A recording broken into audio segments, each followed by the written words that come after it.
పెద్దపల్లి జిల్లా గోదావరి ఖని ప్రెస్ క్లబ్లో తెలంగాణ బొగ్గు ఖని కార్మిక సంఘం కేంద్ర అధ్యక్షుడు మిర్యాల రాజిరెడ్డి మీడియా సమావేశం నిర్వహించారు. సింగరేణిలో గుర్తింపు ప్రాతినిధ్య సంఘాలు కార్మికులను మభ్యపెడుతున్నాయని ఆయన ఆరోపించారు. మెడికల్ బోర్డు పేరుతో తప్పుడు ప్రచారం చేస్తున్నారని ఆగ్రహం వ్యక్తం చేశారు. సింగరేణిలో కొత్త బావులపై ఎలాంటి స్పష్టత లేదని 8 నెలలుగా 400 మంది డిపెండెంట్లు ఎదురు చూస్తున్నారని తెలిపారు. మారుపేర్ల కార్మికుల పిల్లలు పోరాటం చేస్తేనే ఉద్యోగాలు వస్తాయని అన్నారు. కార్మికులను కాంగ్రెస్ ప్రభుత్వం మోసం చేస్తుందని విమర్శించారు. సింగరేణి కార్మికుల సమస్యల పరిష్కారానికి సంఘాలు నిజాయితీగా పోరాటం చేయాలని ఆయన కోరారు.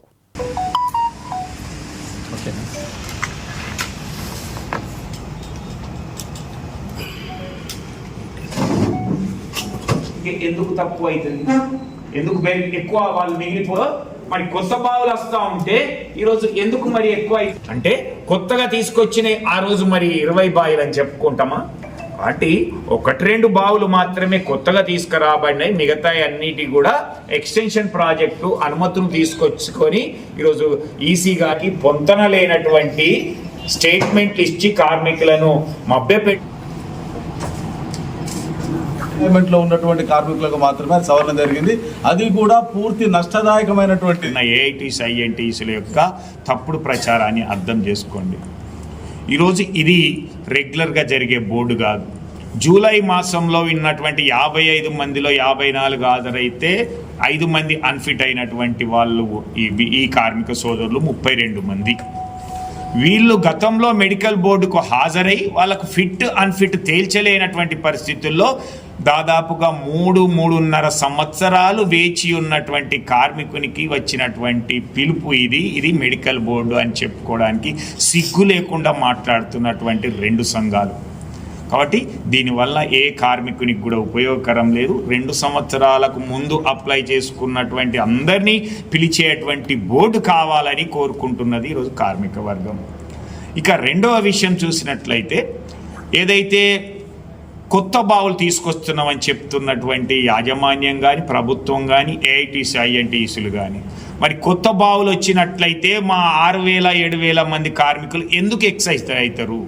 8-9 బాయిలు అవుతున్నారు కదా, అంటే ఇది కొత్తగా ఏమన్నా బొదగబడుతున్నావా, కొత్తగా ఏమన్నా చేస్తూ ఉన్నావా అంటే ఏదీ లేదు. గతంలో ఉన్నటువంటి అండర్గ్రౌండ్ మైన్స్లను ఓపెన్ కాస్ట్ చేయడం కానీ లేదా గతంలో ఉన్న ఓపెన్ కాస్ట్కు ఎక్స్టెన్షన్ ప్రాజెక్టు అనుమతులు తీసుకురావడం, ఈరోజు ఎన్విరాన్మెంటల్ క్లియరెన్స్ తేలైనటువంటి ఈ యొక్క ప్రభుత్వాలు అయితేంది యాజమాన్యాలు అయితేంది ఈ యొక్క సంఘాలు చెప్పుకుంటున్నటువంటి సోకాల్డ్ సంఘాలు ఈరోజు ఎన్విరాన్మెంటల్ కానీ లేదా ఫారెస్ట్ ల్యాండ్ అక్వైర్ చేయకపోవడం వల్ల గత 4-5 ఏళ్ల నుంచి ఇబ్బందుల్లో ఉన్నటువంటి ప్రాజెక్టులన్నీ కూడా ఇవన్నీ ఈరోజు గొలేటి అయితేంది, మాదారం అయితేంది, కేకేఓసి మందారం మందమరి అయితేంది, జీడీకే ఓసి 1 అయితేంది, అలాగే ఎల్లందు అయితేంది, మనుగూరు అయితేంది, ఇవన్నీ కూడా 8-9 ప్రాజెక్టులు అనేటివి కూడా పెండింగ్లో ఉండి అనుమతులు లేకుండా వచ్చినటువంటి. కాబట్టి దీన్ని కూడా అసత్య ప్రచారం చేసి పబ్బం గడుపుకోవాలని చూస్తున్నటువంటి సంఘాల నిజస్వరూపాన్ని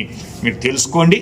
అందుకే యువత ఆలోచించమని చెప్తా ఉన్నాం. అలాగే సీనియర్ నాయకులు కార్మిక సోదరులందరూ కూడా మీ అనుభవాన్ని రంగరించి ఏ నాయకుడు ఏ సంఘం మీకు అండగా నిలిచిందో ఒక్కసారి గుర్తుపెట్టుకొని అందుకే పోరాడితే తప్ప మీ హక్కులు సాధించబడవు అనేటువంటిది మారుపేర్ల పేరుతో చెప్పినటువంటి వాళ్ళు మారుపేర్లను సర్క్యులర్కే ఇప్పించి 10వ తరగతి పాస్ కాని వాళ్ళందరినీ విజిలెన్స్కు పంపేటువంటి ప్రక్రియ కొనసాగుతుంటే మీరు ఇంకా ఎవరిని నమ్ముతున్నారు, ఎలా మోసపోతున్నారు అనేది తెలియజేస్తూ పోరాడండి. మీకు అండగా అన్ని సంఘాలు నిలుస్తాయి అనేటువంటిది తెలంగాణ బొగ్గని కార్మిక సంఘం మీకు అండగా నిలుస్తుందని తెలియజేస్తా ఉన్నాం. జై తెలంగాణ. ఒకతోని సింగరేణి కార్మికులను రాష్ట్ర ప్రభుత్వాన్ని రాష్ట్ర ప్రజలను తప్పుదోవ పట్టిస్తున్నారు. ఇవాళ కాంగ్రెస్ ప్రభుత్వం అధికారంలోకి వచ్చినాక 6,000 పైచిలుకు కోట్ల రూపాయల లాభం వచ్చింది సింగరేణికి అని చెప్తే 6 రూపాయలు పెట్టి నట్టు బోట్లు కొనుగోలు చేయలేకపోవడం వలన 3 కోట్ల నుంచి వెళ్ళి ఆ పైబడినటువంటి డంపర్లు షెవళ్ళు కూడా ఇవాళ ఓపెన్ కాస్ట్ గన్లో పనిచేయకుంటున్నాయి. తద్వారా ఉత్పత్తి తగ్గిపోతూ ఉన్నది. రెండోది ఉత్పత్తి బొగ్గు నాణ్యత కూడా పడిపోతూ ఉన్నది. ఈ సంస్థ నష్టాల్లోకి పోవడానికి ఇవాళ కాంగ్రెస్ ప్రభుత్వము సింగరేణి యాజమాన్యం అనుసరిస్తున్నటువంటి తప్పుడు విధానాలే కారణమని తెలంగాణ బొగ్గని కార్మిక సంఘం భావిస్తూ ఉన్నది. ఇవాళ అన్న చెప్పినట్టు కొత్త బొగ్గు బాయలు ఒక్కటి రాలే, అదే బీఆర్ఎస్ ప్రభుత్వం అధికారంలో ఉన్నప్పుడు 18 కొత్త బావులు వచ్చినాయి. ఇవాళ లైఫ్ ఎక్స్టెన్షన్ ప్రాజెక్టులు వచ్చినాయి. వీడు 9 తెస్తే 9 మందికి ఉద్యోగం వేయలేకపోతున్నాం అని ఎట్లా చెప్తాను? 7,000 మంది అధికంగా ఉన్నారు సింగరేణిలో అన్నటువంటి తప్పుడు ప్రచారం కూడా చేస్తూ ఉన్నాం. ఇవాళ 14,000 మంది ఓపెన్ కాస్ట్లో అవుట్ సోర్సింగ్ కార్మికులు పనిచేస్తూ ఉన్నారు, లేదా కాంట్రాక్ట్ కార్మికులు పనిచేస్తూ ఉన్నారు. ఇవాళ అవుట్ సోర్సింగ్ కాంట్రాక్ట్ విధానాన్ని సింగరేణిలో బంద్ చేస్తే దాదాపు 45,000 మందికి ఉద్యోగం ఇచ్చేటువంటి అవకాశం ఉన్నది. ఆ దిశగా ప్రయత్నం వేయండి, అడుగులేయండి. ఇవాళ బీజేపీ ప్రభుత్వం ఏదైతే ప్రభుత్వ రంగ సంస్థలను నిర్వీర్యం చేస్తుందో అదే పద్ధతిని వాళ్ళ కాంగ్రెస్ పార్టీ అవలంబిస్తూ ఉన్నది. ఈ రెండు కాంగ్రెస్ బీజేపీ రెండు ప్రభుత్వాలు పార్టీలు ప్రభుత్వ రంగ సంస్థలకు వ్యతిరేకం, కార్మికుల యొక్క మెరుగైన జీవనానికి వ్యతిరేకం. వీళ్ళు ఎప్పుడు బానిసలుగా ఉండాలనేటువంటి ఆలోచన చేస్తూ ఉన్నారు.